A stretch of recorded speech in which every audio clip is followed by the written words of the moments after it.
Hey, today we're going to talk about the wedding that I went to in India. If you don't know me, my name is Kristen Cannon and I am the owner of a full-service boutique travel agency called the Traveling Cannonball, and I recently got the pleasure to travel to India for the wedding of a couple of friends of mine. Now, there's a couple of things that you need to know that are going to make this wedding different than a lot of other weddings.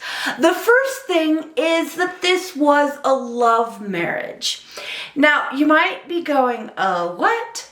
Well, so in India, even today, arranged marriages are still a lot more common than what they call love marriages, where a couple falls in love and decides to get married.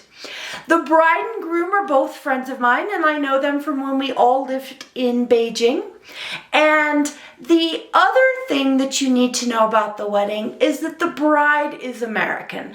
The groom is Indian, but the bride is American. And so as a result of this cross-cultural relationship, the wedding had some cross-cultural flares. Obviously, because it's in India, it is going to be more Indian than American, but it is going to still have a number of American touches representing the bride. So 2 days before the wedding, the first thing was the bride and I went to have our nails done.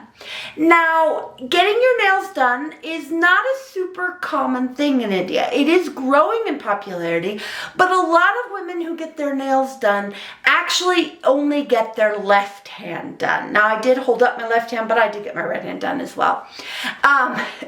And this is, according to the bride's makeup artist who took us to the salon, this is because they eat with their right hand. And so they'll get their left hand done so that they're not getting their nails into the food. So then in the evening was the bridal shower. Now, bridal showers are not a typical Indian event. There is, especially in the north, something called a mehndi. And at first I was told we were having a mehndi, but then later we were told not to use the term mehndi because a mehndi was a much bigger celebration than what we had. This was a relatively small celebration, and so we used the American term of a bridal shower, but it wasn't just women. It was men and women, and it was held at the groom's family's home. And so when we arrived, the first thing is, in the covered carport, you could see that there was beautiful rangoli put out. Now, rangoli is used throughout India for celebrations. When we went to Pondicherry, they did white rangoli actually every day outside of a lot of the homes, the hotels. They would use water to wash away the rangoli from the night before and do a new one. Because this was a really special celebration, there were several rangoli decorations, and these were very colorful. According to the groom, the rangoli is actually made from colored rice flour, or if it's the white ones, just white rice flour. And so this was really neat. I'd seen pictures of this before, but I'd never gotten to see it in person. Then the next thing was they did a welcoming ceremony. Now, this bride and groom are both Catholic, and so this was a Catholic wedding. But according to the groom's father, this has origins in Hinduism. And this is part of why I did 2 previous videos, including one about not all Indians are Hindus. And so if you haven't watched those, I suggest you pause here and go and watch them. All right, so after the welcoming ceremony, then we kicked off our shoes and went inside the house. And the inside of the main room, the decorator who decorated for the wedding reception had also decorated the house. He had brought in a couch that was later used in the reception. It was this white couch, very bridal. There were also drapes, white gauzy drapes that had been hung behind that. There was a table with flower petals. And then the bride had wanted an American touch. Wedding showers in the US usually have cake of some sort. And so she had found a cake artist who was able to make, first of all, American flavored cakes. Indian cake is, according to the bride, I actually haven't had the opportunity to taste an Indian cake, is a lot more like Chinese cake in that it's not as sweet and it's a lot airier and it has a cream instead of a buttercream frosting. And so she had a more American style cake made into cakesicles with a buttercream frosting on the inside and white chocolate on the outside. And then these were set up with the flower petals, and it was really beautiful. And then some of this was similar to an American bridal shower, and some of it was very different. First of all, one of the similarities was presents, but one of the differences was also presents. It was similar in that, first of all, people brought presents for the bride and groom. I myself had brought them a card that I'd purchased in the States, and one of the differences was, even for the simple card, the professional wedding photographer who was there, we had to pose in handing over the card and smile at the camera, and he was taking pictures of all of this. Another difference is you didn't open most of the presents. The bride and groom did open a few, which I suspect is more because of the bride being American and that being a typical thing.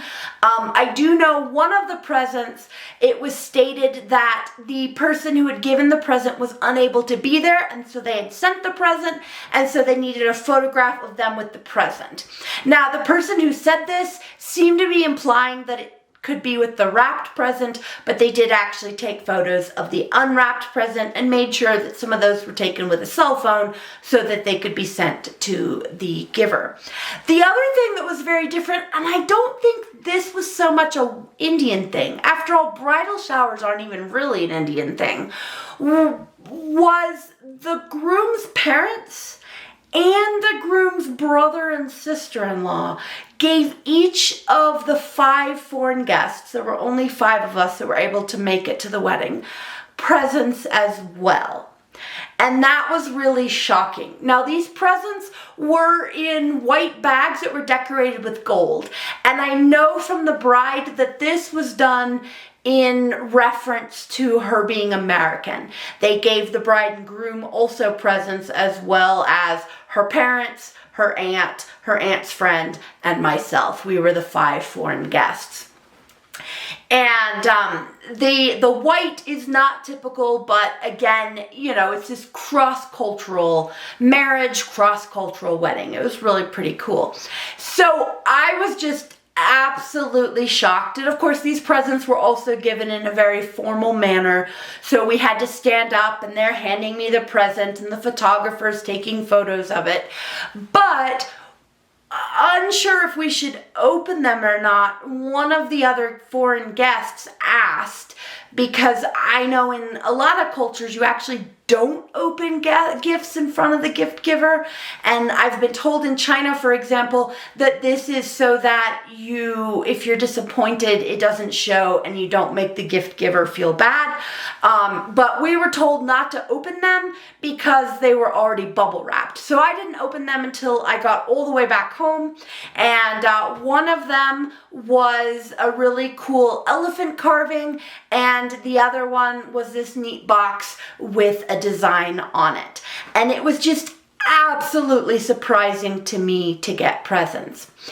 Another thing that, according to the groom's father, is common in North India, but isn't very common in South India where we were, was henna for the wedding. And according to him, the bride will get henna on her hands and on her feet. And so the bride and groom wanted an opportunity to share some of the culture of henna with the foreign guests And because this wedding was down in Tamil-Nadu, where the henna is not very common, it was actually a fun treat for the groom's family as well. And so everyone was given the opportunity to get henna done on either one hand or one foot. And the bride had it done on both feet and legs and ankles. She'd picked out a very fancy bridal design. Now, it was really rather amazing. These women had little tubes with a small tip at the end. I mean, the tube just narrowed down into a small tip. And they could crank out a design on the palm in about 5 minutes. Now, all of the local women got the henna done on their left hand. And again, this was because they were going to be eating with their right hand. And so most of the foreign women, we followed suit. The bride's mother actually got her feet done. And so they put the henna on, and I know from when I was in Morocco that there's actually alcohol mixed in there, and because of the alcohol, it does sting a little bit, and they put it on, and it's this kind of paste, and you have to let it dry for at least 30 minutes. And the longer you leave it on, the darker the henna will be. So I actually kept it on for a number of hours, actually, until I got back to my hotel that evening. And then before the bridegroom and I met for tea down in the lobby, I went and washed it off.